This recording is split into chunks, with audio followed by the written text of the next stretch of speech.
y soy uno de los miembros de la Academia Asturiana de Ciencia e Ingeniería.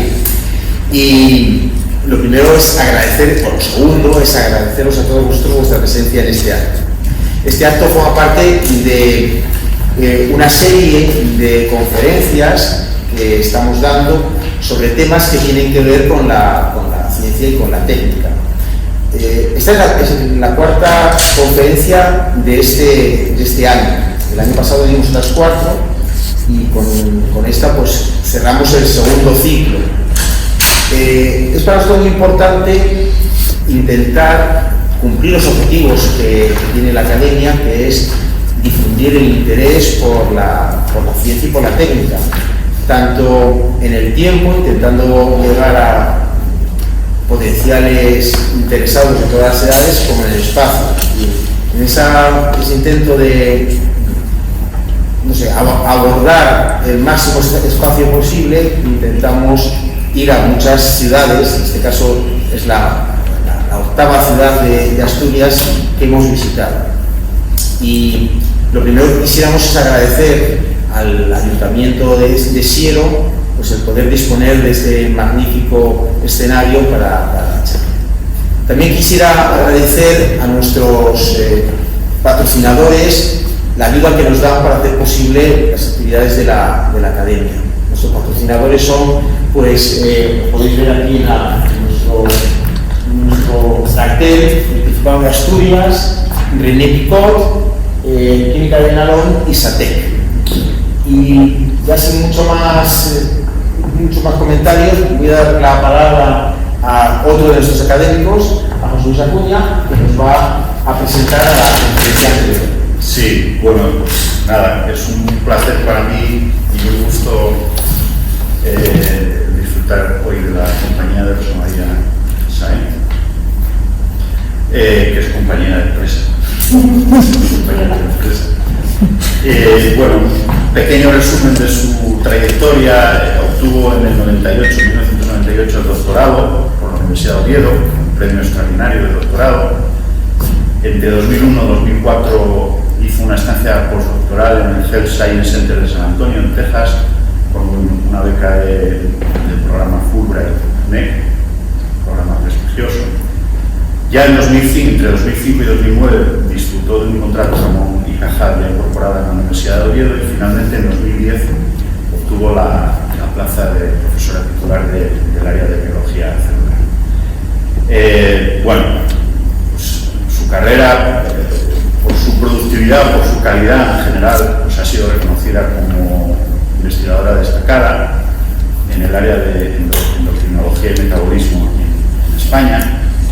Ocupa el puesto 230 del ranking del CSIC de las 5.000 investigadoras más destacadas de España.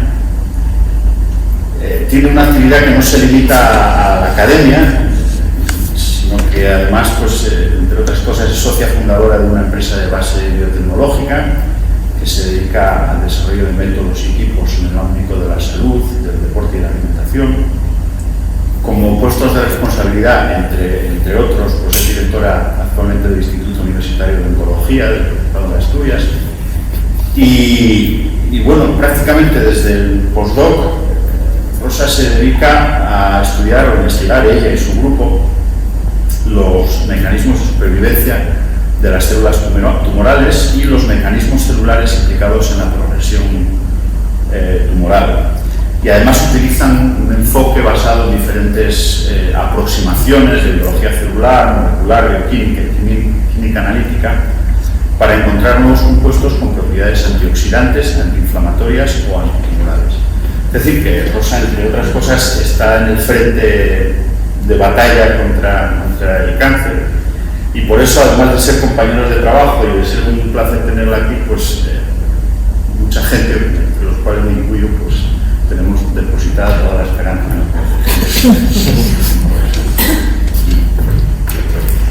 Una aclaración antes de que dices, Rosa. Todas las charlas se basan en artículos que tenemos publicados en la revista de la Academia. Entonces, todos los interesados en profundizar en lo que va a comentarnos aquí ahora Rosa, pues pueden acudir a su magnífico artículo en la revista de la Academia. Muchas gracias. Bueno, pues nada, como decir, después de la presentación es un honor estar hoy aquí. Antes de nada, quiero empezar diciendo que teníamos mucha suerte porque yo era un día oscuro y lluvioso, pero la cosa se me torció a lo largo de la mañana. Entonces, bueno, tengo que agradeceros infinitamente a los que estáis hoy aquí, que vengáis a escucharme. Tengo que agradecer a la Academia el honor de que hayan depositado en mí la confianza para escribir este artículo, que bueno, fue para mí una experiencia muy grata porque aprendí, estudié, repasé, puse en orden mis ideas, sobre todo la parte central del artículo de la historia de la biología celular. Me encantó leerla de nuevo, redactarla, compilarla en el artículo, espero que os haya gustado. Tengo que agradecer a Charo, que está aquí presente, la revisión que hizo final del artículo. Y como era un artículo orientado a la puesta al día de profesores universitarios o profesores de instituto en el ámbito de la biología celular, pues bueno, pues tiene un título así un poco duro para ser una charla de divulgación. Lo que he hecho yo en la charla es, os voy a hablar al principio del aspecto histórico de cómo fue evolucionando la teoría celular, luego os voy a dar cosas más relacionadas con procesos y fenómenos más novedosos y que están muy de moda, que probablemente hayáis oído hablar cosas de biología celular relacionadas con células madre, con biotecnología celular, regeneración de tejidos, ingeniería de tejidos. En los telediarios a veces la gente de la calle no lo entiende bien, entonces mi propósito en la charla de hoy es pues dar unos pequeños conceptos para que la gente pudiese entender, para que podáis entender, no escuchéis una noticia de que os están hablando, ¿no? Porque ya sabéis, lo que os decía, la charla se titula La célula desde la línea fundamental de la vida, biotecnología celular, y os voy a contar un poquito lo que tengo recogido en ese artículo. A ver si mi puntero que antes funcionó. Ahora, bueno, ¿de qué va mi charla? Mi charla va de los niveles de organización de los organismos vivos. Nosotros somos una máquina muy compleja a nivel orgánico, como veis aquí en la presentación. Tenemos a la niña. Es un sistema, está formada por un montón de sistemas biológicos que a su vez están formados por órganos. Estos sistemas cumplen una función fisiológica completa, por ejemplo el sistema digestivo, la obtención de nutrientes. En esos sistemas va a haber órganos diferentes, en cada uno de esos órganos que también realizan una función específica hay distintos tejidos, es decir, en un sistema como el sistema digestivo tenemos un órgano que es el estómago, donde podemos encontrar, tapizando la superficie interior, un tejido que se llama tejido epitelial y tapizando la superficie exterior, un tejido que se denomina tejido muscular. Ese tejido muscular cumple la función de la contracción y mover las paredes del estómago. El tejido epitelial pues cumple otra función, que es la absorción de los nutrientes o la secreción de sustancias. Cada uno de ellos, a su vez, está formado por unidades estructurales que son nuestras células. Esto es de lo que yo os voy a hablar, de este ladrillo que construye esos tejidos, que a su vez construyen órganos y finalmente construye el sistema. Obviamente la célula está compuesta por moléculas, distintas moléculas de distinta naturaleza química y esa a su vez por átomos. Pero nosotros nos vamos a quedar hoy a nivel celular. ¿Qué es esto que veis en la diapositiva? Bueno, esta es una imagen que me gusta mucho poner, porque cuando uno mira lo que siempre digo en el artículo al principio, que el hombre siempre ha tenido la curiosidad de observarlo, está más allá de los confines de la Tierra, es decir, de mirar el espacio y también todo aquello que no era visible al ojo humano. Entonces, cuando uno mira bajo un microscopio una cosa como esta, lo que ve es, bueno, pues es aquí una estructura rosa compuesta por una serie de unidades redondas que se apilan, parece que tiene por encima como una superficie pelosa. Y luego aquí, bueno, pues otra estructura más clara, también con pequeñas unidades esféricas, a veces triangulares. Y a la derecha, pues vemos una especie de construcción de Lego formada por pequeñas estructuras poligonales que se asocian unas a otras, unas más chiquititas, otras más grandes. ¿Esto es lo que estamos viendo? Esto es lo que nos permite el microscopio. Lo que estamos viendo es un corte de la tráquea de un señor, donde esto es el epitelio de la tráquea, esto es el tejido conjuntivo que está por debajo, sobre el epitelio unos cilios, unos pequeños pelillos que son los que se encargan de remover las sustancias que están por el exterior de la tráquea, y lo que vemos aquí es el corte de una pequeña hoja de pino, un corte transversal de una hoja de pino. Ambos dos, tanto tejido vegetal como tejido animal, están compuestos por lo mismo, por células eucariotas, que se van a asociar, que se van a asociar. Ya en el año 1925, Edmund Wilson afirmaba que la clave de cualquier problema biológico reside finalmente, se puede encontrar finalmente en una célula. En algún momento de la vida, todos los organismos vivos han sido una única célula. Y esto a mí me parece muy interesante, porque luego más adelante vamos a ver que algunos autores incluso explican todos los procesos metabólicos, todos los procesos fisiológicos que tienen lugar en los organismos complejos dentro de una unidad celular. La célula la estudia la disciplina de la biología celular. Nosotros estudiamos en la biología celular tanto las células como elementos fundamentales de los organismos, como las características entre células vegetales o las diferencias entre células vegetales y humanas, las características de las células eucariotas, y estudiamos cómo se organizan esas células para formar esos tejidos y los organismos celulares. Pero también estudiamos y desarrollamos metodologías y sobre todo estudiamos los instrumentos o empleamos los instrumentos que se necesitan para estudiar las células. La biología celular ha estado siempre íntimamente ligada al desarrollo técnico de la microscopía. Ha venido siempre de la mano del microscopio. ¿Qué es el microscopio? Básicamente una lupa, un conjunto de lentes ópticas que nos han permitido ampliar una imagen y ver cosas que son invisibles al ojo humano. Así enseñamos nosotros la biología celular. Enseñamos la biología celular, es como hay una imagen en nuestro laboratorio de prácticas, la enseñamos con el microscopio. ¿Por qué os digo esto del microscopio? Porque vamos a ver que realmente el qué es una célula y para qué sirven las células y qué hacen las células los han ido desgranando a lo largo de la historia personas que se han dedicado a mejorar los sistemas ópticos para poder observarlas. A la persona que le debemos acuñar el término célula es a Robert Hooke. Robert Hooke era un casi aristócrata inglés, un intelectual, era conocedor de muchas disciplinas, astronomía, física, pero sobre todo estaba fascinado por la biología.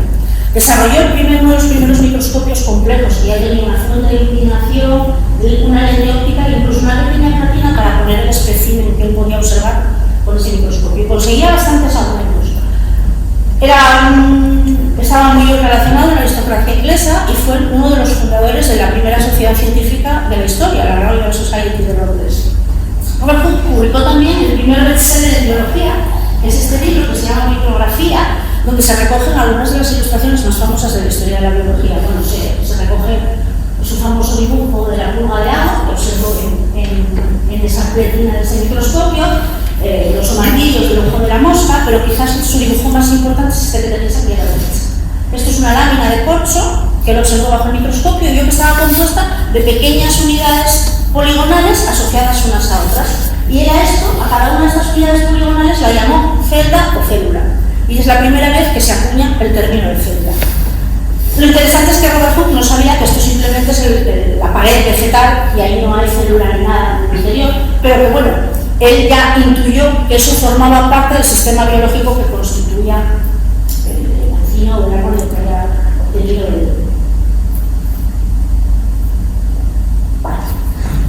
Después de Robert Hooke, el microscopio de Robert Hooke estaba muy limitado en la capacidad de aumento que tenía, las cosas que podía observar. Observamos el ojo de la mosca, la pulga, pero no llegaba a mucho aumento. La persona que más aumentos consiguió en esta época, en el siglo XVII, con un microscopio muy rudimentario fue este hombre, un holandés, Anthony Leeuwenhoek, que no era un científico.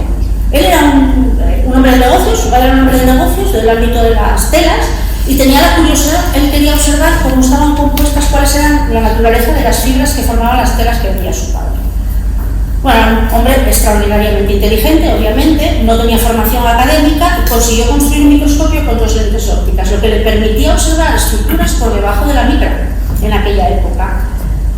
Lo interesante de él es que durante muchos años escribió muchas cartas a la Royal Society de Londres, a la Sociedad de Biología Francesa, y no le hacían caso, obviamente. Años más tarde, de Graaf, otro científico inglés, y el propio Robert Hooke empezaron a aceptar sus teorías. Lo que había observado, él era muy curioso y una vez que dejó las telas, se empezó a preocupar por qué había dentro del agua, de los lagos, lagunas, de las charcas que había alrededor de su domicilio, y empezó a observar dentro de esos lagos y de esas lagunas estructuras biológicas o estructuras microscópicas que se movían. Y lo que él dibuja, no dibuja esas estructuras, porque yo creo que no tenía formación académica, como Hooke, que sí que dibuja esos bichos con todo lujo de detalles, pero él sí que describe en sus dibujos la movilidad, los trazados, los trayectos que desarrollaban estos organismos que él veía, que llamó animalículos o algo así. animalitos o animalículos, dicen algunos textos. Ya os digo que durante mucho tiempo fue ignorado, hasta que Robert Hooke y otros investigadores de la época le empezaron a hacer caso y empezaron a aceptar sus teorías.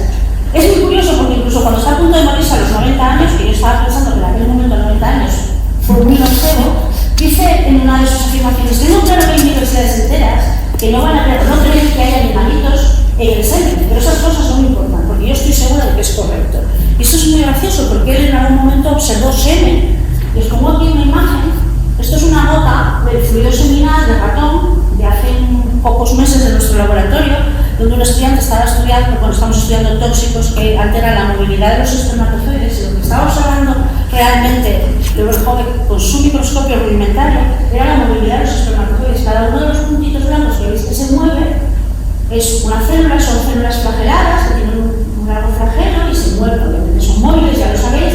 Y bueno, lo que veis aquí son las trayectorias, y si fijáis las trayectorias son muy parecidas, no lo digo para atrás porque por eso me quedo ahí trabado en el vídeo, son muy parecidas a las trayectorias que él dibujaba. Entonces, bueno, sí que tenía razón que había animalillos en el fluido seminal. Años más tarde, ahí se observaban las células. Hooke observó esa estructura poligonal, luego Hooke observó pequeñas estructuras o pequeños animalículos que se movían en el agua, pero no se veía, obviamente era imposible ver cosas más pequeñas de lo que era esa estructura celular.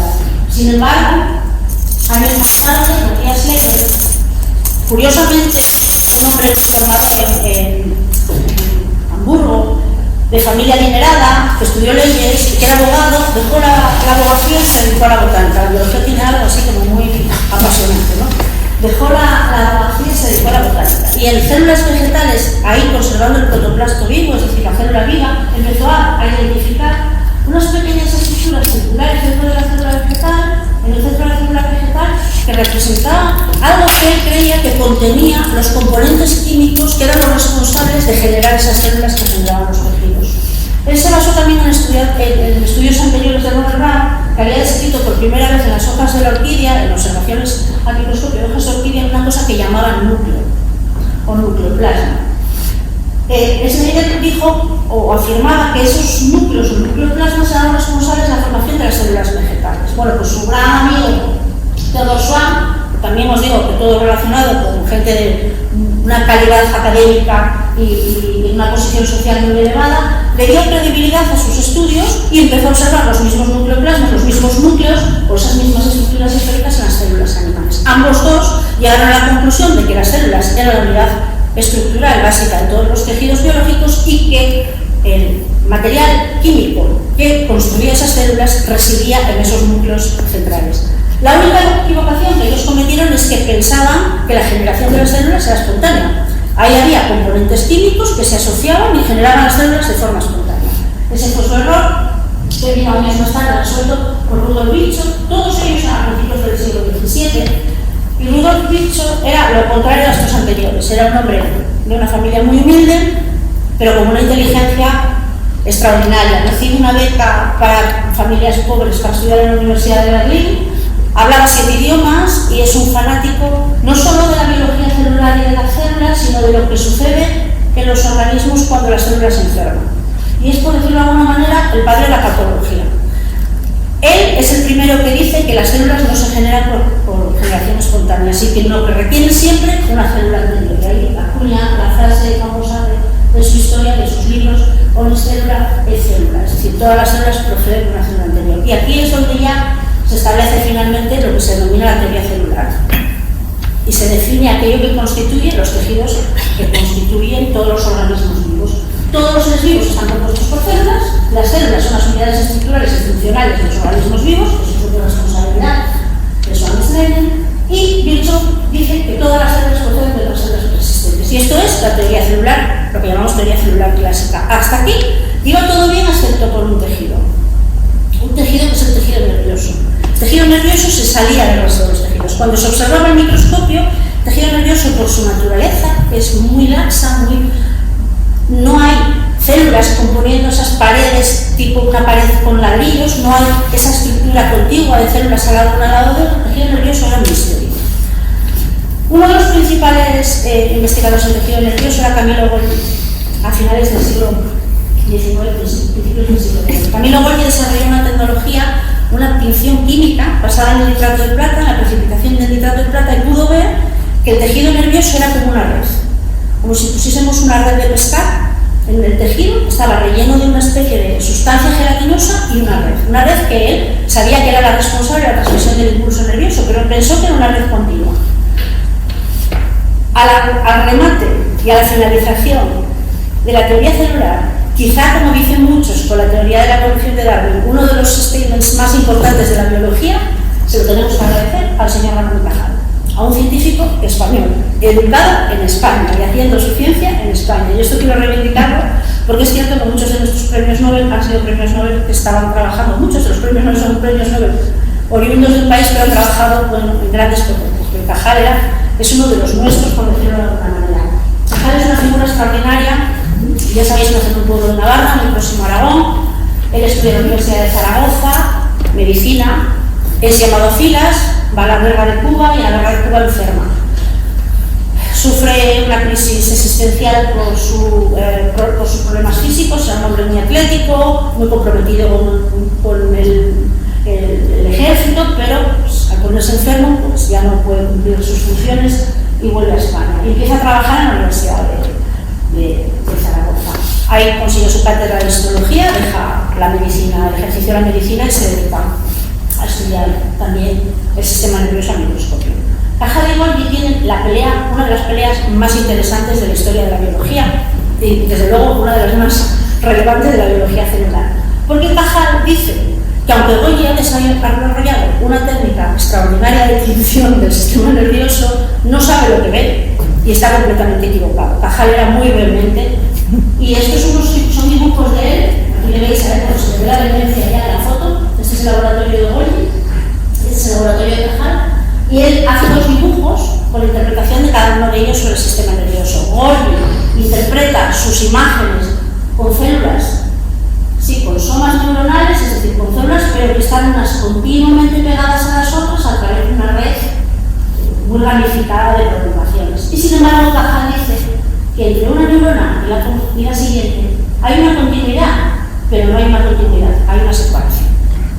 Claro, esto Cajal lo hacía con un microscopio que, como les digo yo a mis alumnos, gracias. Ambos juntos, debido a sus teorías, uno a la tinción, también Golgi es un investigador muy serio, también es el que describe el aparato de Golgi dentro de las células, pero ambos son premiados por la Fundación Nobel y comparten el premio Exaico en 1906. Y los dos hacen un discurso dándose zascas el uno al otro, lo cual es muy gracioso. Solamente un español podría recibir su premio Nobel y ponerse a pelear con el señor. Bueno, ya os digo que hay libros, hay una serie de televisión buenísima de Manuel Arias acerca de la vida de Cajal, porque Cajal es un tipo muy particular. Yo quiero destacar aquí su extremado talento, porque a veces les digo a mis estudiantes, ¿cómo es posible que vosotros con un microscopio que es 300 veces mejor que el que utilizaba Cajal seáis incapaces de ver cosas que Cajal yo creo que podía ver al ojo vivo? Esto que veis aquí a la izquierda es un dibujo de Cajal de una neurona de Purkinje en 1900 o 1905, con un microscopio que era, pues nada, un tubo ahí con dos lentes. Si os dais cuenta a la derecha tenéis una imagen de microscopía ultramoderna, con una célula teñida con un fluorocromo, la misma célula de Purkinje, y no hay tanta diferencia. Quizás el árbol dendrítico que nosotros podemos observar ahora es mucho más detallado que el que él observaba, pero es casi lo mismo. Era una persona extraordinaria. Los dibujos de Cajal, bueno, hay un montón de libros y de documentos, la BBC, National Geographic, muchos recogen muchos de los dibujos de Cajal en distintos tipos de documentos que, bueno, ya veis que son fascinantes. No solamente describe las neuronas, no solamente hace dibujos de las neuronas, sino incluso de las vías nerviosas. Y a veces me pregunto cómo era capaz de hacer esto. Es una cosa fascinante el tema de los dibujos de Cajal. Y Cajal remata la teoría celular, porque dice que el sistema nervioso también está formado por células. Está formado por células, esas células son las neuronas, que es la estructura básica funcional del sistema nervioso, y son células discretas, no es un continuo, y que son morfológicas, entidades genéticas y metabólicamente independientes. Una cosa que ya remata Cajal es que dice que la transmisión neuronal es unidireccional, lo de la unidireccionalidad de la transmisión del impulso nervioso, yo no sé exactamente cómo llegó a incluirlo, pero bueno, también acertó. Y aquí tengo incluido un vídeo que Nacho nos va a poner al menos los 2 primeros minutos. Es también diseño gráfico. ¿Me lo puedes adaptar, sí, Nacho? Para que veáis pues, lo que sabemos hoy de la transmisión del impulso nervioso. Entonces, a ver si se deja. Las neuronas, sabéis que son células que tienen la capacidad de despolarizar principalmente los axones y transmiten el impulso nervioso. La información se genera en el soma neuronal que viaja a través del axón y que entra en contacto con la neurona continua.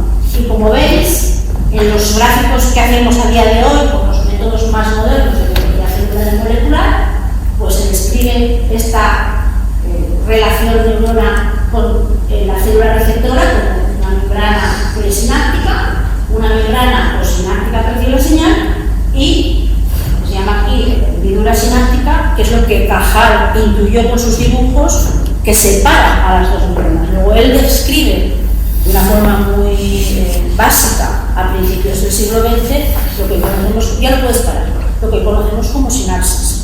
¿Vale? Sinapsis, es verdad que aquí mucha gente dice, bueno, hay sinapsis eléctricas, los invertebrados en general y algunas transmisiones nerviosas en vertebrados suceden entre neuronas que sí que están completamente pegadas con uniones GAP, pero eso es muy infrecuente. La mayor parte de la transmisión del impulso nervioso, al menos en vertebrados, sigue los principios de Cajal de una neurona a continuación de la siguiente.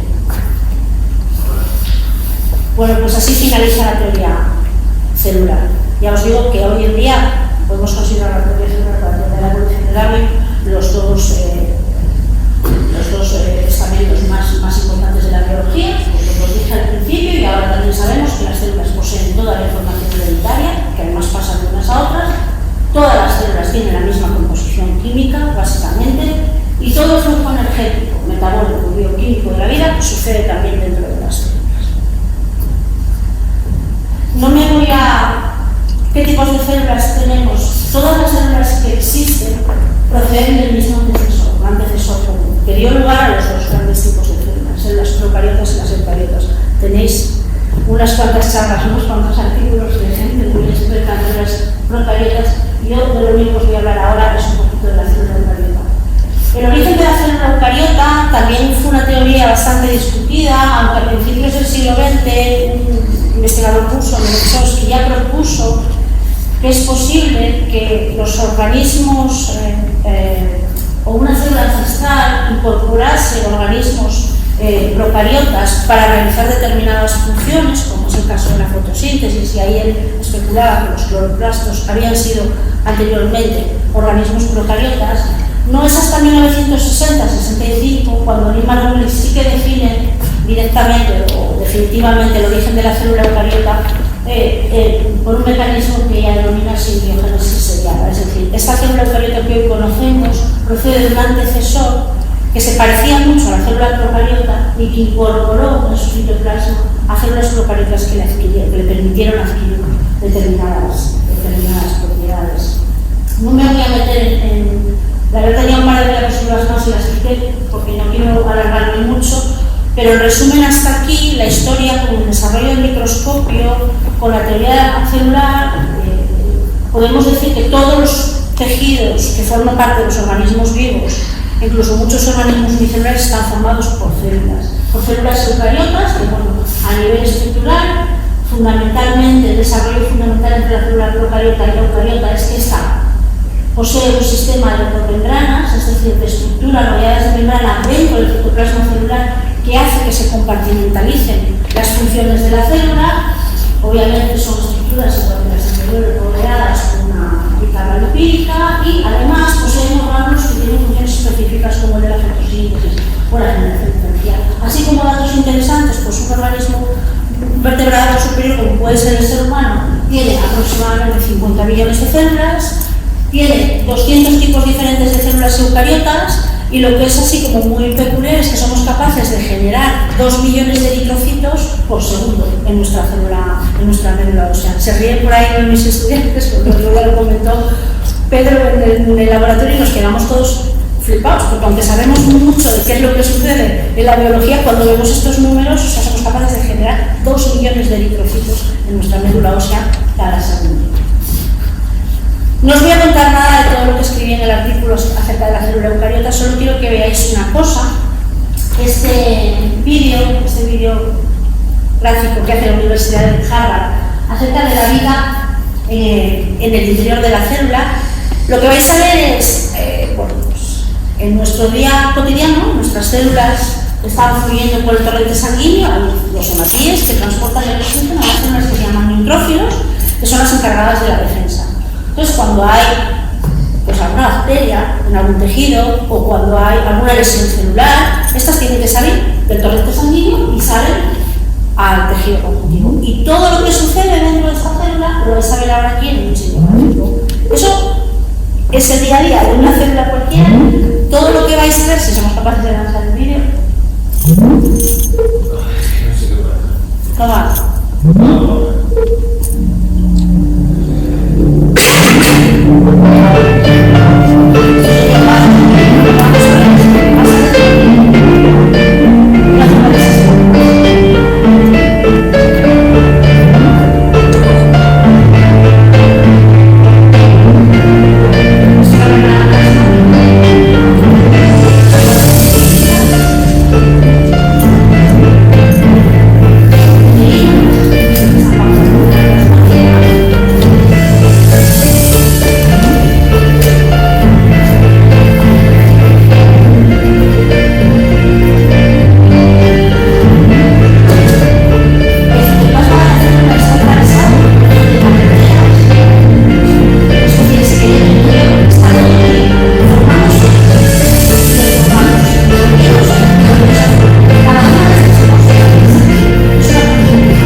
Está transportado por unas proteínas que se llaman lineínas y kinesinas, y es así realmente cómo funciona, porque se ve en las micrografías electrónicas de alta resolución, somos capaces de ver esas estructuras.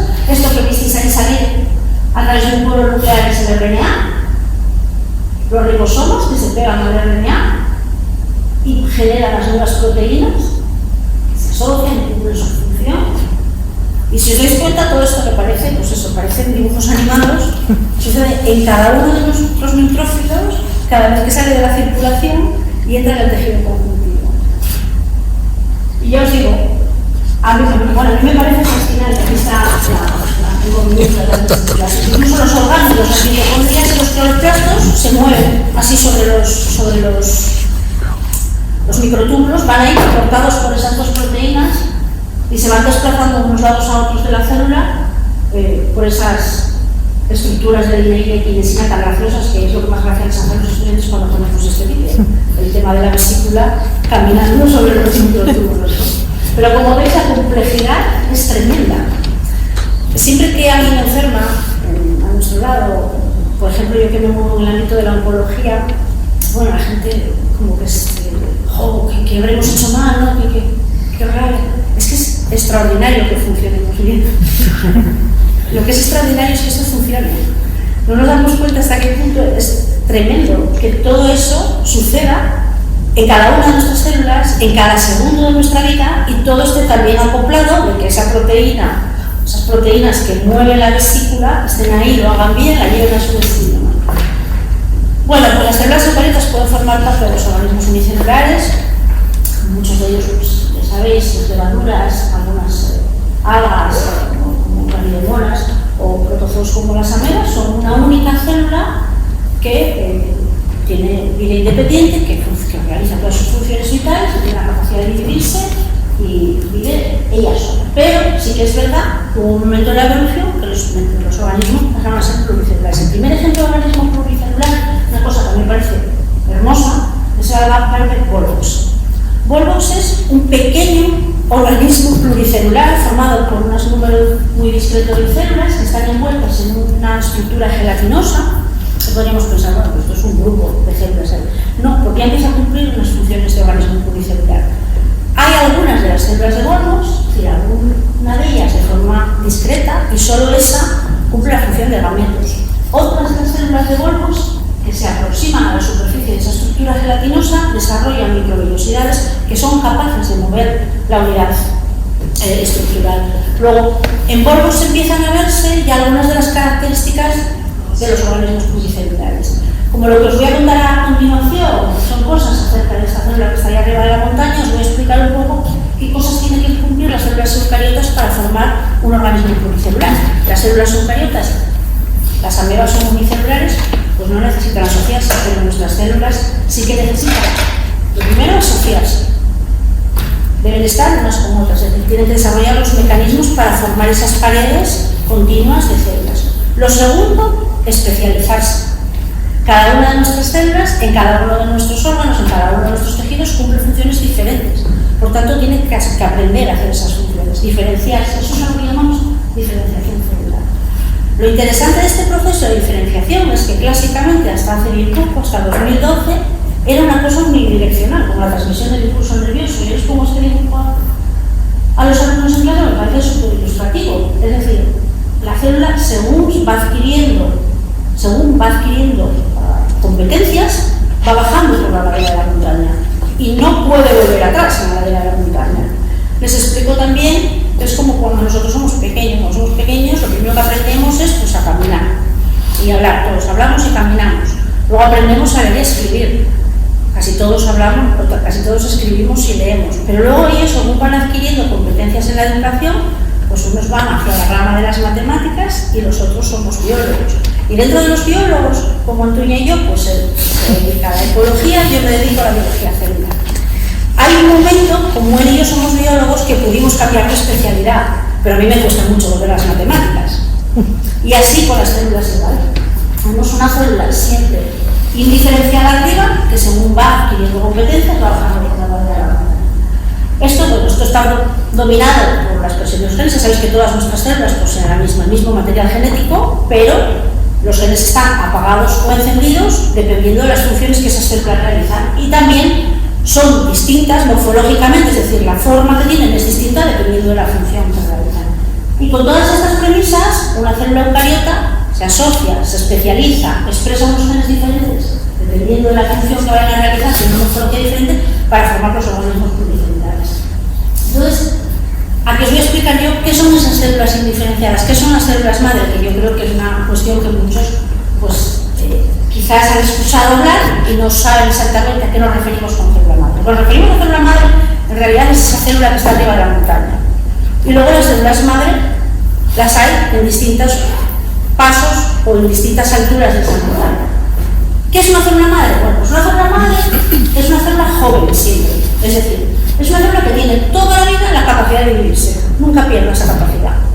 Los organismos pluricelulares perdemos la capacidad de reproducirnos. Ella siempre se puede dividir, es autorreplicativa, siempre se puede dividir.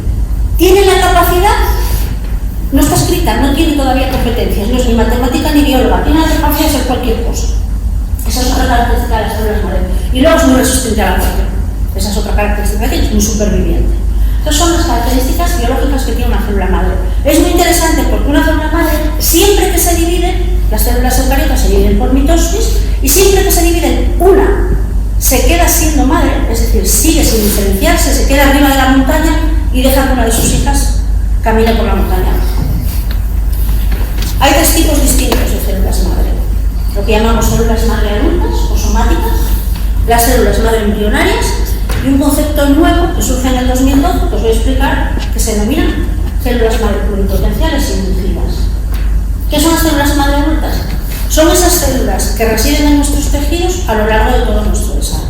Es decir, cuando somos adultos, tenemos algunas células madre, unas pocas, pues en la cavidad bucal, en la zona de los dientes, en la piel, en el músculo. Por eso cuando se hace, bueno, a veces se hace hipertrofia y otras veces se genera masa muscular cuando se hace ejercicio, por eso también más.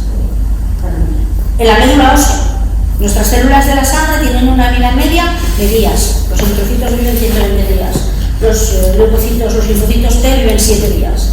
Entonces nuestra médula ósea está constantemente generando nuevas células. Hay muchas células madre en nuestra médula ósea.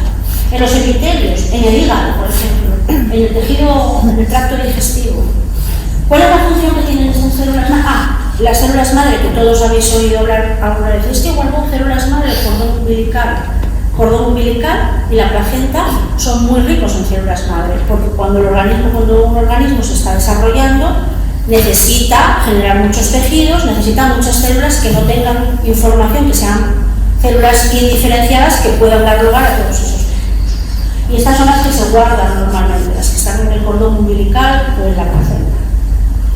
¿Para qué sirven las células madre en los tejidos de los individuos adultos? Yo ya no voy a ser más alta, yo ya no voy a tener... Pues sirven para la reparación tisular. Es fácil entenderlo cuando uno se corta o se quema. Esas células madre que están residentes en la piel, como os decía antes, son capaces de cerrar una herida, que es lo que veis ahí. ¿Dónde están? Pues en la última capa de células. Esto que veis aquí es un esquema de la piel, ¿no? Esto es un pelo, esto es la queratina superficial de la piel y esto es el tejido epitelial de la piel. Bueno, pues la línea roja de abajo, no todas ellas, hay muy poquitas, no hay muchas, no todas ellas son células madre. ¿Qué quiere decir que son células madre? Que están ahí y solo van a dividirse y van a regenerar el tejido cuando es necesario. A veces funcionan, estas células madre están residentes en el tejido y funcionan solo ante un estímulo, es decir, al estímulo, por ejemplo, del daño tisular. Cuando la sangre entra en contacto, las plaquetas entran en contacto con el tejido exterior de los vasos sanguíneos, se despiertan las células madre de la piel y empiezan a dividirse para rellenar esos huecos. Entonces, en general, todas esas células madre adultas que existen en los tejidos tienen la función, como os digo, de la reparación. En el tracto digestivo, en el hígado, todos habéis oído hablar de que el hígado tiene mucha capacidad de regeneración. Si tenemos un glóbulo hepático, es fácil trasplantar hígado porque el hígado se pierde su glóbulo hepático, se le regenera. En la piel. ¿Qué es la terapia con células madre? ¿Se puede emplear estas células madre para terapia? ¿Qué quiere decir esto? Bueno, lo que quiere decir esto es que si esas células madre son células que no tienen información, que pueden hacer de todo, que pueden aprender matemáticas o biología, si yo las cojo de un donante y se las pongo a un paciente, se pueden emplear para reparar aquel tejido que el paciente tiene algún problema, tiene una lesión o tiene una enfermedad. El uso de células madre en clínica lo conocemos desde hace muchísimos años. Es en lo que se basa el trasplante de médula ósea en los enfermos de leucemia. Como os estaba diciendo antes, las células de la sangre tienen una vida media muy corta, días, muy pocos días en algunos casos.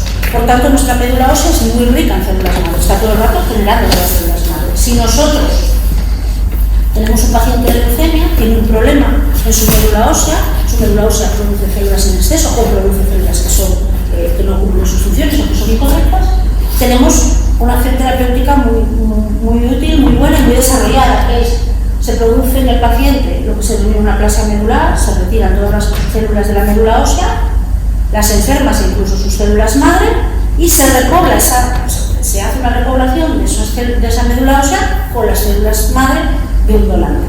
Esta estrategia clínica se lleva utilizando desde hace muchos años. Esto os lo digo porque muchas veces parece que es que el tratamiento con células madre es una cosa del futuro, ¿no? Hay tratamientos con célula madre, por ejemplo, tratar el Parkinson con células madre es un tratamiento del futuro, todavía no está desarrollado, pero en el caso de la médula ya se lleva utilizando desde hace muchos años. ¿Cuál es la limitación? La que todos conocéis, que yo les digo a mis estudiantes, y les digo, ¿cuántos oficios donan de médula ósea? Y casi ninguno. Que les da miedo, les digo, no hay que tener miedo a donar médula ósea, porque ahora mismo, antes se sacaba del hueso, se sacaba de la médula de los huesos planos, por ejemplo, de la cadera. Ahora hay células, ya se identifican, porque las metodologías de bioquímica y biología molecular están tan desarrolladas que se pueden identificar en pequeños nichos de células madre de la médula hematopoyética circulantes y se sacan de la sangre. Entonces, les digo, tenéis que ir a hacer los suplementos de médula. Pues lo que os decía, esta estrategia ya se lleva empleando hace muchos años, pero ¿cuál es la limitación que tiene? Como son células adultas y ya han empezado a caer por la montaña de la diferenciación ya empiezan a tener características propias del donante, ya tienen marcadores propios del donante, por tanto necesitamos que el donante y el receptor sean completamente compatibles. Y ahí lo que nos sucede es que tenemos un rechazo inmunológico. Eso provoca la necesidad de buscar células que sean todavía aún más indiferenciadas. Y ahí es donde surge el segundo tipo de células madre, que son las células madre embrionarias. ¿Qué son las células madre embrionarias? Después de la fecundación del huevo, después de la fecundación de un ovocito, en los primeros 5 días de desarrollo embrionario se produce esta estructura, que es un blastocisto, es decir, es una esfera hueca, donde hay aquí una masa de células, unas poquitas, unos cientos de células, que son las células madre embrionarias que van a dar lugar a todos nuestros tejidos. Van a dar lugar al tejido nervioso, al tejido epitelial, al tejido muscular, a todos ellos. En el año 98 se cultivaron por primera vez por James Thomson en la Universidad de Wisconsin. ¿Por qué? Porque estas células, como son muy indiferenciadas, como un bebé que es capaz de aprenderlo todo, tienen muchas características beneficiosas. Las primeras características beneficiosas, que son lo que llamamos pluripotenciales, es decir, que pueden ser matemáticos y biólogos, porque pueden hacer cualquier cosa, no tienen ninguna impronta histórica, no han empezado casi a caer por la montaña, que además son muy fáciles de cultivar in vitro, son muy resistentes in vitro, que se pueden congelar y almacenar, y que además no tienen características del donante, por tanto no producen rechazo inmunológico. En el 98 explotó la investigación con células madre, pero bueno, ya sabéis que estas implican ¿de dónde obtenemos nosotros las células madre? Pues de preembriones de 5 días.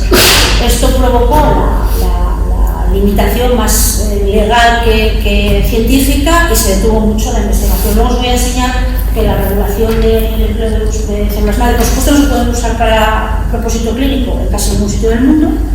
Yo siempre digo lo mismo, aquí hago así cuando me dicen algo de China o algunos países que tienen unas regulaciones un poquitín más oscuras, pero en los países que legislan y que ponen su legislación un poco de cara al público, no está permitido para el uso clínico, pero sí que hay países en los que podemos trabajar con células madre embrionarias, sobre todo de modelos animales, etc. ¿De dónde se obtendrían estas células madre? ¿De dónde se pretendían obtener? Pues de los preembriones de fertilización in vitro. En Estados Unidos se desechan al año 500.000 embriones y aquí es donde se están moviendo los científicos para que se permita el empleo de esos blastocistos para investigación e incluso para tratar a la enfermedad. Las células madre adultas tienen el rechazo, las células madre embrionarias tienen el problema ético-legal. Bueno, pues aquí nos quedamos un poco parados. En el año 2000 esto estaba completamente parado. No había forma de desatascarlo, no había evolución hacia ningún punto para avanzar. Esto que os estoy enseñando aquí se denomina terapia celular, es decir, utilizar células como arma o como utensilio terapéutico. Aquí estábamos parados. Pero bueno, la ciencia es tremenda y estábamos parados, pero volvimos a entrar los biólogos con un agujerín que nos dejó este hombre con sus experimentos que llevaron a la formación de la oveja doble. John Gurdon, que ganó el premio Nobel en el 2012 por sus experimentos, que tenía esta obsesión de qué es lo que hace que esa célula madre se diferencie, es posible que una célula vuelva atrás en la montaña. Bueno, pues hizo un experimento muy interesante y lo que hizo fue, porque lo que se pensaba es, una vez que la célula original empieza a dividirse y los núcleos, que es donde está el material genético, se hacen adultos, ya no duran. Ese núcleo diferenciado jamás puede volver a ser un núcleo diferenciado. Bueno, pues a él se le ocurrió tomar el núcleo de una célula adulta, de una célula madura, diferenciada, totalmente formada a su función. Coger ese núcleo, implantarlo en el citoplasma de un ovocito fertilizado al que le retiró el núcleo. Es decir, teníamos un citoplasma joven y un núcleo viejo. ¿Y qué consiguió? Bueno, lo lógico, la aproximación, lo que uno podría pensar con las hipótesis o con los datos que se tenían en aquel momento es que eso no podría progresar. Pues no, sí que progresó y dio lugar al renacuajo y el renacuajo a la rana adulta. Bueno, pues en estos mismos experimentos de transferencia nuclear se basaron los investigadores que en el año, ¿qué fue esto? ¿Cuándo fue lo de los corales? En el año 96. clonar una oveja con. Es decir, tomando el núcleo de un organismo adulto, de un tejido adulto, se implanta en un citoplasma de un ovocito fertilizado y los factores que regulan la expresión de los genes ya están ahí. Esto llevó a Gurdon a ganar la mitad de un premio Nobel que compartió con Shinya Yamanaka. Yamanaka es uno de mis investigadores así recientes. Esto es como, yo hago como mi hija con los cantantes. Bueno, pues es uno de mis favoritos. Me encanta Yamanaka. Yamanaka me encanta por muchas cosas. Una de ellas, Yamanaka, estudió en Kioto, la Universidad de Kioto, medicina. Y era traumatólogo, se dedicaba a la traumatología con una posición establecida. Porque su padre era médico, pero él se definió a sí mismo siempre como un terrible cirujano. Pero sí es verdad que siempre estuvo muy interesado en la reparación tisular. Entonces está obsesionado con el tema de la reparación tisular, las células madre. Bueno, pues y de mayor, ya con 2 hijas, se dedicó a buscar postdoc. A mí esto me encanta contárselo a los alumnos porque hizo 36 solicitudes y nadie lo aceptó. Claro, un japonés de 30 y pico años, cirujano, pues no lo quería ningún laboratorio de biología molecular. Bueno, pues en el año 2012 ganó el premio Nobel. Esto hablable, porque cuántas veces decimos que no a un estudiante que luego puede ser que nos da ese resultado. Bueno, lo aceptan en el Gladstone Institute y allí empieza a trabajar en esto que llama reprogramación celular. Es decir, él intentó hacer lo que hizo John Gurdon, pero sin necesidad de utilizar el citoplasma de las células. Obviamente tiene muchos conocimientos de biología molecular, y él dice que tiene que haber factores proteicos que sean los que reprograman los núcleos, que sean los que hacen que ese núcleo vuelva a borrar su ADN, es decir, vuelva a apagar el ADN de célula intestinal y sea ADN de no célula, de célula que no tiene ninguna información. Yo no sé los juegos matemáticos que hay que hacer para hacer esto, pero empezó ensayo y error, a combinar cosas.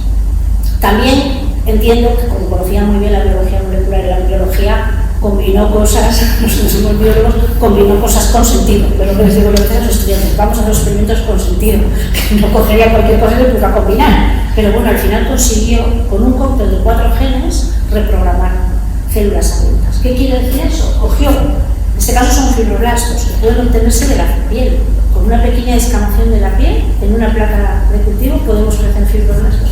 Cogió los fibroblastos, les añadió esos 4 factores después de una búsqueda profunda y de mucho estudio, que siempre digo esto y parece que es una frivolidad, el señor de Guarí, y fue capaz en el año 2006 de publicar su primer reprogramando células de ratón, y en el año 2007 reprogramando células humanas. ¿Qué hizo Yamanaka, por tanto?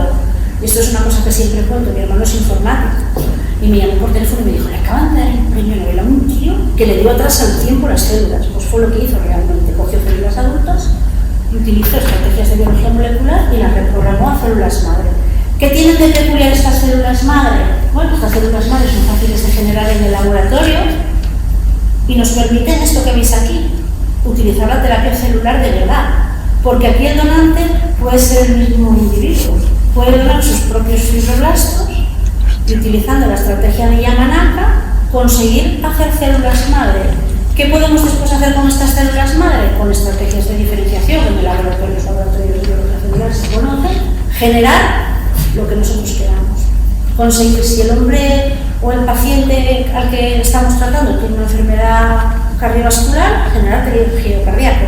Si tiene una enfermedad neurológica, generar tejido nervioso. Si tiene una enfermedad oncológica, por ejemplo, hematológica, generar tejido hematológico. Siempre procediendo de sus células originales. Esto, bueno, además de esto, otra cosa en la que sí se emplea mucho la reprogramación es que podemos, si este paciente tiene un problema hepático y nosotros le queremos dar un fármaco, pero sabemos que ese fármaco solo funciona en un 50% de los pacientes, podemos utilizar sus fibroblastos reprogramados para generar células hepáticas in vitro y testar en esas células hepáticas en el laboratorio si el fármaco va a ser eficiente o no va a ser eficiente. Claro, todo esto es muy bonito, pero todo esto tiene muchas complicaciones y desde luego la tecnología de Yamanaka, bueno, pues es muy potente, está muy avanzada, pero todavía no es de uso clínico. Quiero deciros, estamos en ello. Bueno, esto fue el premio Nobel en 2012, es un premio Nobel jovencísimo, sus experimentos son del 2007, obviamente del 2007 al 2023 no es tan fácil implementar esto en el ámbito clínico, pero sí que está muy muy avanzado. Otra cosa que también me gusta de él es que se volvió cierto y montó ahí un instituto de investigación en células madre espectacular, y más que eso, pues él tiene una visión de la ciencia, es un poco lo que hacemos también con estas charlas, ¿no? El conocimiento nos pertenece a todos y no hay que ir solamente a las aulas de la universidad, tenemos que salir a la calle y contar a la gente. Más que esto, él tiene abiertos todos los protocolos que realizan con el instituto. CIRA se llama el instituto. Si vais a la página, o si vamos a la página de CIRA, podemos descargarnos los protocolos porque lo tiene todo en la vida. Él es un personaje. De hecho, aquí había puesto una frase que dice: en cualquier fallo yo veo una oportunidad. Y que tuvo que ser así para poder llegar a los fallos. Con Yamanaka, además, pues conseguimos que la terapia celular pueda ser autóloga, es decir, que no necesitemos un donante, sino que el propio paciente sea el que dona el tejido o el material, las células que pueden ser empleadas para su tratamiento. Y hasta aquí lo que os quiero contar de células madre. Como os digo, las células madre adultas, por ejemplo las hematopoyéticas, son de uso clínico, pero está limitado. Las células madre embrionarias tienen una legislación que todavía no nos permite hacer uso de ellas clínico. Una cosa que sí que os quería dejar aquí como pequeña pincelada es que daros cuenta que cada país de la Unión Europea tiene una legislación distinta con respecto a las células madre. Yo creo que esto deberíamos, bueno, pues dejar que los científicos asesoren, poner los límites necesarios, pero yo creo que aquí tenemos que sentarnos y no puede ser que países como España y Francia sean más permisivos, por ejemplo, que Alemania, que es absolutamente restrictivo o quitado. Esto es interesante, que tenemos otras leyes que son un consenso, y en Estados Unidos es todavía peor, porque cada estado tiene una legislación diferente.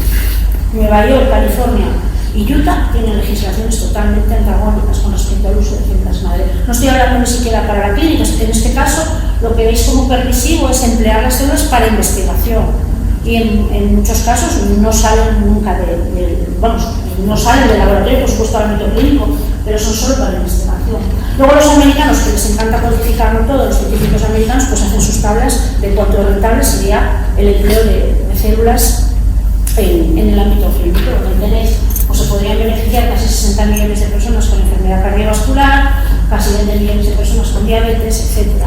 Y teóricamente las aplicaciones pues son el uso potencial de las células madre es extraordinario. Yo os quería contar un poco el tema de las células, y ahora os voy a contar dos detalles de lo que es la biotecnología celular. ¿Qué llamamos biotecnología celular? Para utilizar y cultivar, o sea, para utilizar estas células madre hay que saber trabajar con ellas en el laboratorio, hay que saber llevarlas al laboratorio.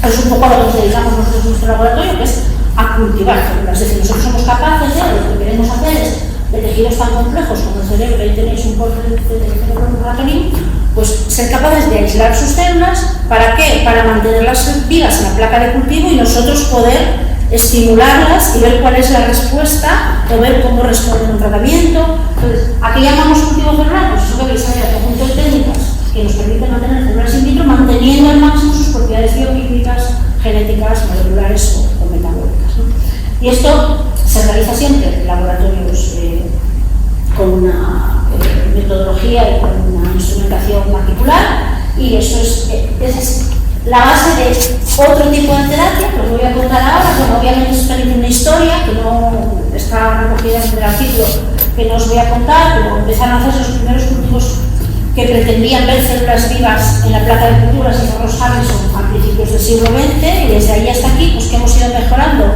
las condiciones nutricionales, el equipamiento, el uso de antibióticos para evitar las contaminaciones con procariotas, el desarrollo de metodologías de cultivo nuevas. Hemos aprendido a obtener células de tejidos humanos, hemos aprendido a obtener células tumorales, somos capaces a día de hoy obtener las células de un paciente, ponerlas en una placa de cultivo y hacer ensayos de fármacos. Aquí, si me lanzas el vídeo, nosotros ahora mismo en el laboratorio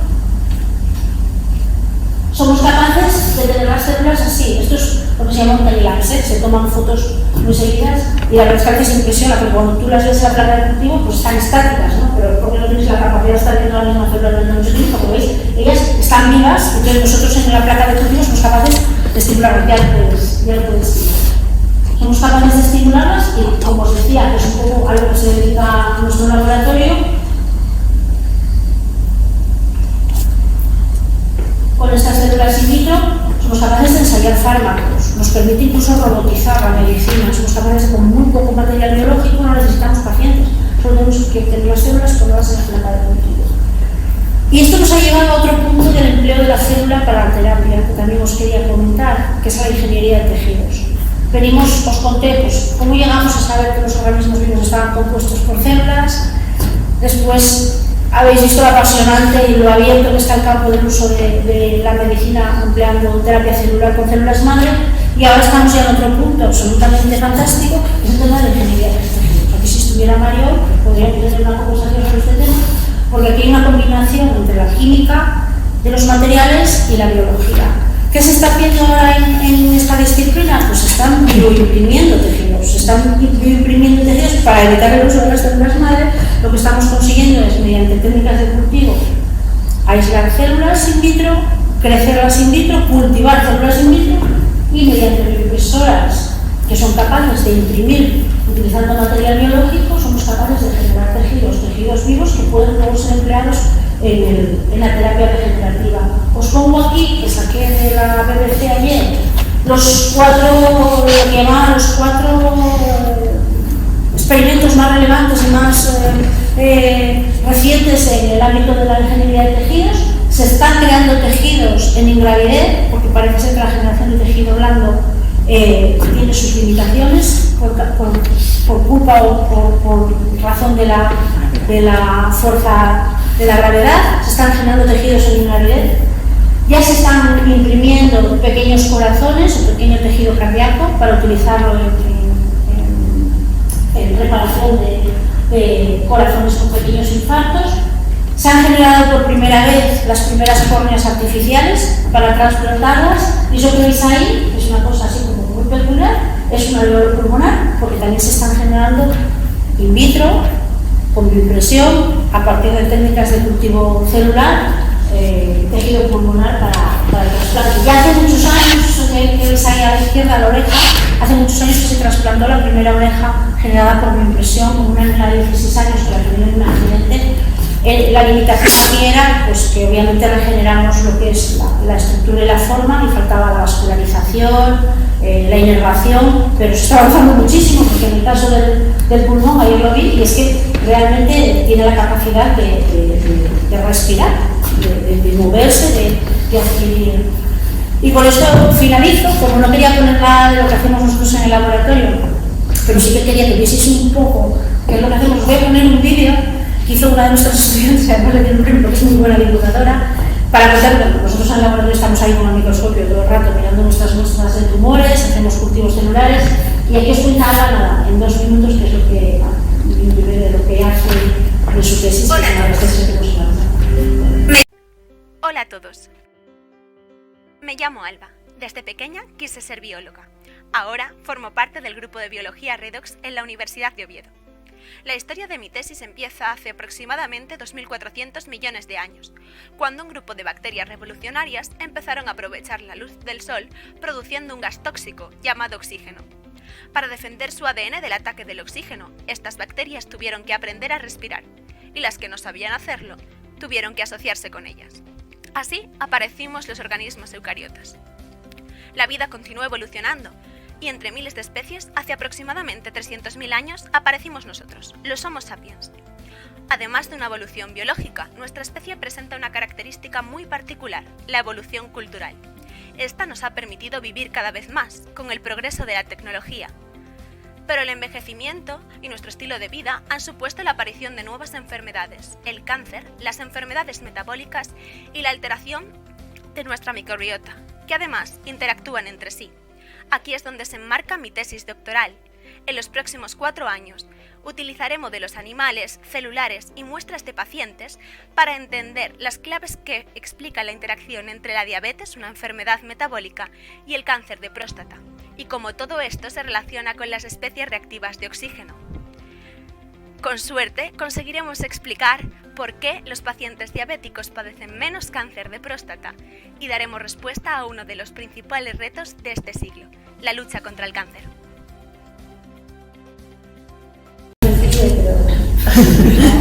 No lo tenemos tan fácil.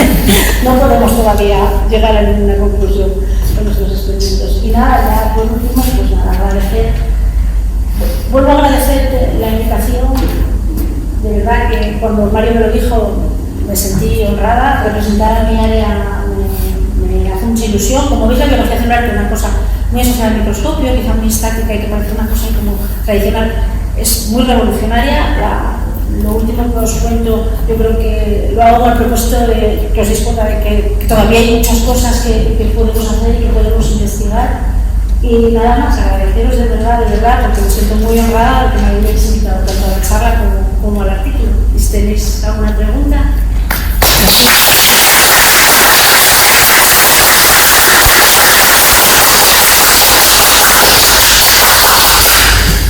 ¿Alguna cosa? Todo curiosa. El biólogo. El biólogo. A ver, yo efectivamente soy biólogo como tú, pero yo de la biología celular y todo esto yo me quedé en los 80s más. Entonces yo creo que estaba todavía la cosa muy incipiente, ¿no? Yo recuerdo la biología celular como una biología de células y de tinciones y de tejidos, ¿no? Pero claro, yo sospecho que después todo esto colisionó con la biología molecular y cambió la dimensión, ¿no? Y quería preguntarte un poquitín por esa etapa, ¿no? O sea, ¿qué supuso toda la revolución en la biología molecular? Claro, es que es muy difícil establecer un límite. A nivel práctico de trabajo en el laboratorio es que no existe un límite. Lo que yo hago en mi laboratorio es básicamente si trabajan en el mismo tipo de experimentos, básicamente lo que se puede hacer en un laboratorio de biología molecular. Date cuenta que, por ejemplo, en el caso de la revolución de Yamana, ¿qué hace Yamana para reprogramar células? Ese tema de la reprogramación celular, de la diferenciación celular, de la placa de cultivos, es ámbito de la biología celular. Pero claro, la inserción de genes, que es lo que en el fondo él hace, la transferencia de genes, la transfección de esos genes, está en el ámbito de la biología molecular. Obviamente las dos disciplinas fueron de la mano y eso es lo que causa esta revolución. Por un lado, igual que al inicio en los inicios de la biología celular fue de la mano de los físicos de óptica. Completamente. Avanzó, según iban avanzando el desarrollo del microscopio, íbamos viendo cada vez un poquito más de la célula y un poquito más y un poquito más. Ahora vuelve a haber otra revolución, más que con la óptica, con la química de partículas, no sé cómo llamarlo ya, porque se trabaja a nivel molecular, se ven las moléculas ahora en los microscopios de súper alta resolución, pero es verdad que al principio la biología celular básicamente fue de la mano de los físicos que se dedicaban a mejorar los instrumentos ópticos, pero hubo un momento ahí, quizás hacia los años 80, los años 90, donde nos dimos la mano con los biólogos moleculares y empezamos a ser capaces de manipular y hacer más plásticas las células para poder emplearlas. Sí, tiene razón, es muy difícil poner un límite entre lo que esto es biología celular o biología molecular. Yo creo que es una combinación, sobre todo estas últimas cosas que os cuento es una combinación de los dos. Y lo que os decía al final de la ingeniería de tejidos, Mario que está con el tema de los bioreactores, ahí como lo que estamos haciendo es intentar poner las células en unos andamios, nosotros lo que estamos intentando hacer ahora en esa parte final es coger células, aislarlas, cultivarlas, crecerlas, cuidarlas y luego ponerlas a crecer en un andamio que nos dan los ingenieros químicos que nos dicen de qué dimensiones es el andamio, que reconstruye pues eso, la estructura del músculo, la estructura del corazón. Entonces ahí nos estamos cambiando, estamos quitando la mano de los biólogos moleculares y estamos acercándonos más a los ingenieros químicos. Entonces, bueno, yo creo que los estancos, bueno, tú lo sabes bien, o sea, los estancos de biología no existen. Pero es verdad que al principio la biología celular fue de la mano de la óptica y ahora estábamos de la mano de la biología molecular y ahora yo creo que nos estamos pasando a los químicos y materiales. Realmente. ¿Algo que ver con la nanotecnología? ¿Perdón? ¿Alguna relación con la nanotecnología? Pues en el tema de los materiales, sobre todo, y que muchas de las... Claro, todo lo que yo os cuento aquí parece que es grande, pero luego, por ejemplo, todo el tema de los dispositivos, todo el tema de la ingeniería de tejidos, la oreja es obviamente grande y se ve, pero se están generando, por ejemplo, válvulas y estructuras a unos niveles mucho más pequeños y sí que se están empleando nanomateriales. Hay gente, por ejemplo, en el CSIC, aquí en Asturias, está haciendo cosas de bioimpresión sobre andamiaje de grafeno y están, sí, también están muy relacionadas. Todo depende al nivel de tamaño de lo que estamos manejando, ¿no? Pero sí, hay mucha gente que está trabajando en temas tecnológicos con la biología celular. Sergio, ¿me preguntabas? ¿Qué me quieres preguntar, Sergio? Nada, no. Mira qué fans son. Es fácil. Bueno, es que yo creo que es hasta opinión, ¿no? Yo quería preguntarte al nivel de más básico de conocimiento, no esto aplicado a este cáncer o a esta enfermedad o tal, no, sino la célula como tal, lo que nos presentaste en las primeras diapositivas, desde el prisma, digamos, de esos científicos del siglo XVII, del siglo XIX, de esto es una célula, esto es un núcleo, aquí está el ADN. Ahora, en el 2023, ¿qué falta por descubrir? ¿Qué crees tú que falta por descubrir? ¿Qué nos queda por saber? ¿Qué pregunta fácil es esa, Sergio? Me ha comprometido aquí. ¿Qué es lo que nos falta por descubrir? Pues ya lo sabemos todo. Mira, ¿Puedo sugerir la proteómica? ¿Perdón? ¿Puedo sugerir la proteómica? Eso es sumamente complejo. Sintetizar proteínas. Todo el tema de la genética orientada a generar tejido. Bueno, de hecho, nosotros, por ejemplo, claro, una de las cosas que hacemos, por ejemplo, nosotros en el laboratorio, comparamos las células normales y las células cancerosas. Y utilizamos estrategias de proteómica, no sé si te refieres a eso, para analizar a gran nivel cómo cambia. Efectivamente, porque durante muchos años también esa es otra cosa que evolucionó, durante muchos años, exacto, estaban los genes, pero es que ahora estamos en el paso siguiente, estamos a nivel proteómico y a nivel metabológico. Ahora hemos vuelto al metabolismo de antaño y estamos ahí con el metabolito. Y es una cosa, es que la biología es muy compleja. Sergio me pregunta qué falta por descubrir, es que yo creo que falta por dominar a las células. Las células son rebeldes. Es decir, lo de Yamanaka, que era, resolvimos el problema de las células madre. Pues no, porque se reprograman las células, sí, pero una cosa que nunca contamos, porque esto queda muy bonito sin contarlo, es que cuando haces una reprogramación in vitro solo se reprograman unas pocas, las otras no quieren. Es un poco lo que pasa en cáncer. ¿Qué pasa con el cáncer? Desarrollas un tratamiento, va muy bien, las células empiezan a gastar. Las células son muy placenteras. Entonces lo que falta es un poco, yo creo que lo que falta, bueno, esto es ahí, no soy yo precisamente Ramón y Cajal, pero yo lo que creo que falta es entender el mecanismo por el que aprenden. Por ejemplo, el tema de la muerte celular es una cosa que nos interesa mucho en sus laboratorios. ¿Por qué aprenden a morirse? Cuando tú las tratas al principio con un tratamiento y van pasando, bueno, en el caso de los pacientes, los ciclos de quimio, y en un momento determinado las células aprendieron que eso no lo tienen que tomar, aprenden a expulsarlo, hacen estrategias bioquímicas para expulsar los tratamientos afuera. Hay ahí algo como misterioso en esa plasticidad celular, en ese aprendizaje, que yo creo que es una cosa que nos falta por entender. Perdona pero esto es una cosa, yo soy, o sea, di mucho tiempo clases de biología evolutiva y de evolución. Y es que a mí me da la impresión de que es un sistema evolutivo. Sí, es un sistema evolutivo, es lo que dice Carlos Otín, es un sistema evolutivo, efectivamente. Quiere decir que la presión de tratamiento va, bueno, sí, es un sistema evolutivo, lo que pasa es que, por ejemplo, no lo entendemos, no somos capaces de entenderlo, porque no somos capaces de entenderlo, si somos capaces a intuir la pauta, seríamos capaces pues a saber que vamos a pasar cinco ciclos de quimioterapia y luego ellos van a aprender a hacer no sé qué cosa, pero somos incapaces de entenderlo, porque además nunca es igual.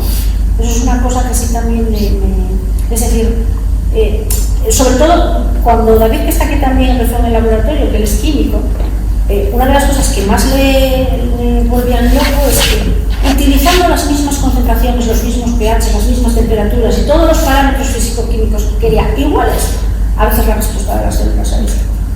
Entonces ahí es donde le digo yo a Sergio que yo creo que nos falta de entender ese aprendizaje. Efectivamente, como población es un sistema evolutivo, pero incluso a nivel individual, porque una célula de repente aprende que tiene que exponer en su membrana plasmática unos transportadores de fármacos que expulsan los fármacos para afuera, una cosa muy interesante y muy curiosa. Lo que sí es verdad es que todo esto está a nivel de laboratorio muy avanzado, pero bueno, a nivel clínico, pues ya sabéis que nos falta mucho. Lo que estamos haciendo ahora, los biólogos, pues volvernos a las matemáticas, a los datos, a tener muchas respuestas para ver si somos capaces de establecer la pauta de la respuesta, a tener muchas proteínas, a ver si somos capaces de descubrir la diferencia, ¿no? Encontrar las 7 diferencias, pues ahora es las 7.000 diferencias, entonces cuando ya son 7.000, estamos muertos y no tenemos una base matemática perfecta. De hecho, es una de las cosas que casi todos echamos de menos en los laboratorios de biología celular, biología molecular, los matemáticos. Vamos a ir de la mano de los matemáticos ahora también. Y ahí supongo que manejando esa cantidad ingente de datos, esa cantidad ingente de posibles desarrollos, entra la inteligencia artificial. También, efectivamente. Bueno, casi todas las charlas que estamos viendo nosotros ahora anunciadas, pues van al mismo destino. La aplicación de la inteligencia artificial al análisis de nosotros. Se han generado tantísimos datos biológicos que para interpretarlos, para poder ponerlos todos juntos e intentar resolver problemas teniendo toda la información analizada, vamos a necesitar la inteligencia artificial. Nos abre un campo absolutamente nuevo. ¿Qué opinión le merece? Quiero decir, se está en ese lanzador como miedito dar, rascar los ríos por pie de roteros. Me refiero a ese campo. Yo es que soy tan... Creo que no, a mí no me da miedo nada la ciencia. Yo creo que al final, y lo digo en serio, siempre nos damos miedo todo. Cuando empezamos a hacer los problemas éticos, siempre quedamos un poco... Pero esto de la inteligencia artificial nos tiene muy preocupados. También da miedo, pero yo creo que vamos a resolverlo, lo vamos a gestionar, lo vamos a controlar, porque el hombre siempre responde a los challenges. No sé, la única cosa que me da un poco de miedo, que nos está pasando un poco ahora, es que en esta transición al aprendizaje se pueden cometer muchos errores. Entonces estamos en un momento ahora donde estamos aprendiendo. Y en este momento del aprendizaje, pues igual vamos cometiendo errores y vamos a sacar conclusiones que no son correctas. Entonces, ¿cuánto tiempo tardemos en borrar esas conclusiones que no son correctas? Esto en biología pues ha pasado muchas veces, ¿no? Que se pensaba que, os estaba contando, ¿no? Lo de la continuidad del sistema nervioso. Bueno, con los instrumentos que tenían antes se tardaba mucho más tiempo en corregir. Yo también, como soy muy optimista, creo que ahora se van a corregir esos errores que se puedan generar del empleo de la inteligencia artificial o del análisis de datos por ignorantes y por personas que están todavía en el proceso de aprendizaje, pues se van a reparar enseguida, porque cada vez tenemos una capacidad enorme de generar información. Mira, cuando yo empecé a dar clases de biotecnología, con esta asignatura de biotecnología celular, es que lo de la oreja era lo más avanzado, y el año que viene ya tengo que cambiar completamente las imágenes del final y las diapositivas del final y lo que les voy a contar al final, porque es que ya no es que no nos vale la oreja, es que la oreja es un pudimento ahí que no sirve para nada, porque estamos...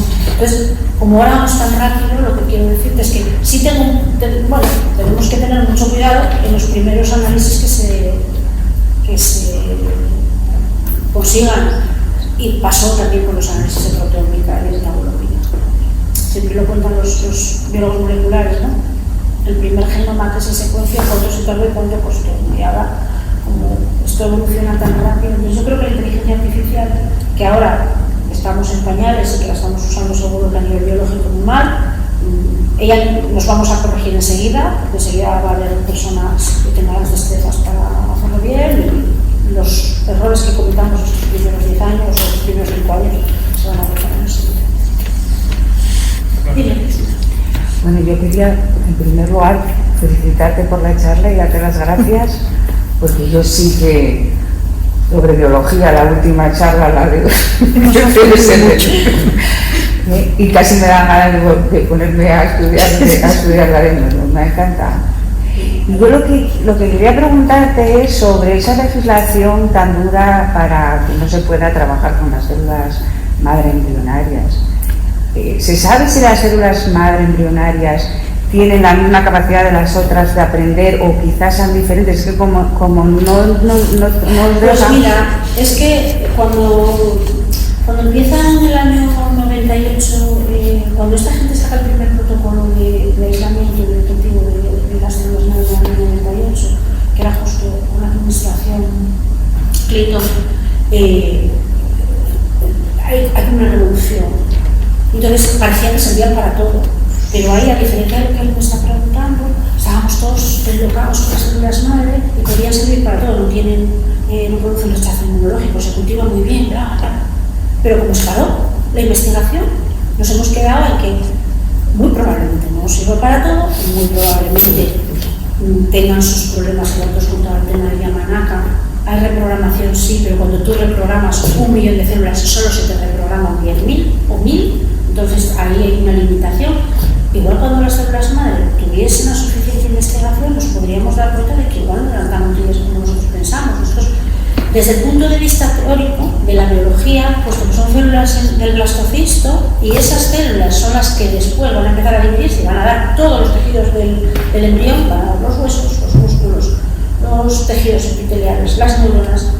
Obviamente tienen la potencialidad de darlo, pero, como te digo, potencialidad, porque ¿se ha podido implantar las neuronas generadas de un blastocisto alguna vez en un modelo preclínico? No, porque nos hemos quedado ahí con la legislación. Entonces lo que se han generado son líneas celulares de células madre embrionarias, es decir, pues un artefacto bioquímico, molecular, ahí la biología celular y la molecular van de la mano, generan una cosa que es importante y que nos permite trabajar en el laboratorio y ver procesos biológicos, pero realmente es un artefacto que generamos nosotros en el laboratorio, porque no cogemos embriones y los estamos aislando los blastocistos y estamos empleando esas células del blastocisto para el transporte. Yo, por ejemplo, os ponía lo de la legislación, que yo entiendo que la legislación está muy motivada pues, por la ideología política religiosa del país. Por ejemplo, Italia es súper restrictivo por la presencia del Vaticano, entiendo, allí. Pero lo que sí podríamos llegar es a un consenso de, más allá de este punto, no vamos a pasar, pero por lo menos vamos a investigar y a explorar las posibilidades, ¿no? Hombre, el empleo de células madre, por ejemplo, la transferencia nuclear es muy importante para la recuperación de especies y todas esas cosas. Quiero decirte, es que no hay que llevarlo ya al tema del humano, que es eso. Yo en ese sentido sí que ahí me duele cuando estoy dando clase y tal, intento meterles a los chavales la cosa en la cabeza que todo es para el humano, no es todo uso humano, que esto también tiene un uso a nivel general. Pero no te puedo decir que vayan a ser la panacea porque no hemos llegado al punto de saber dónde están los errores, porque se ha parado todo.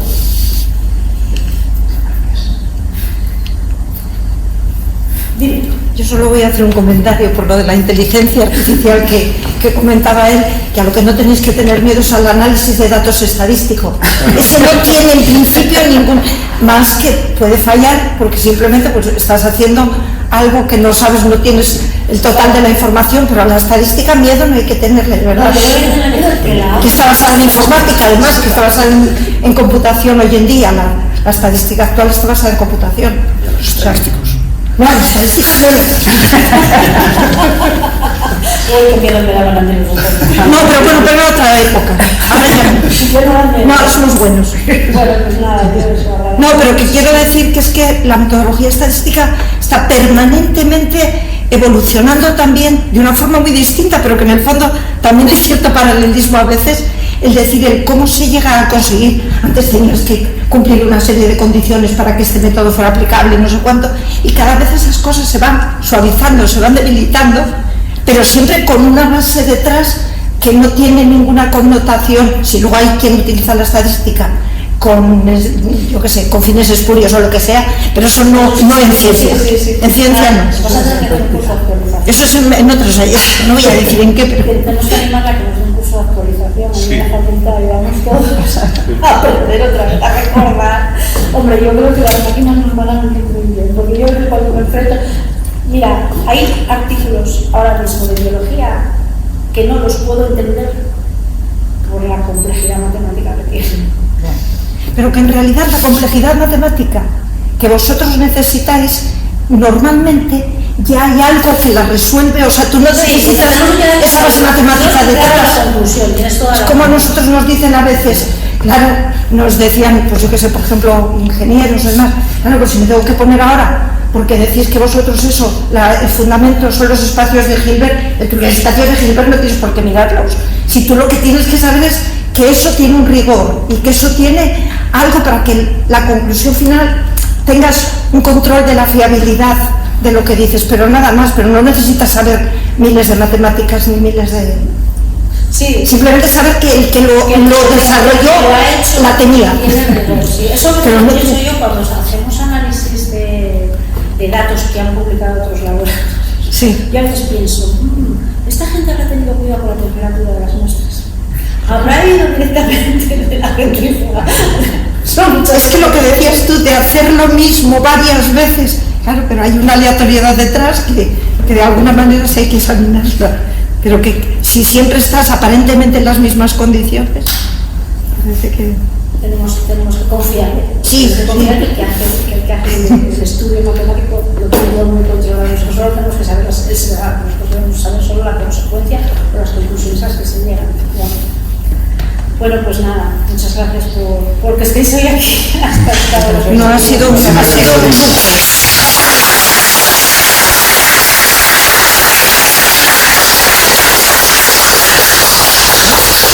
Con esto clausuramos el ciclo de conferencias. Eso.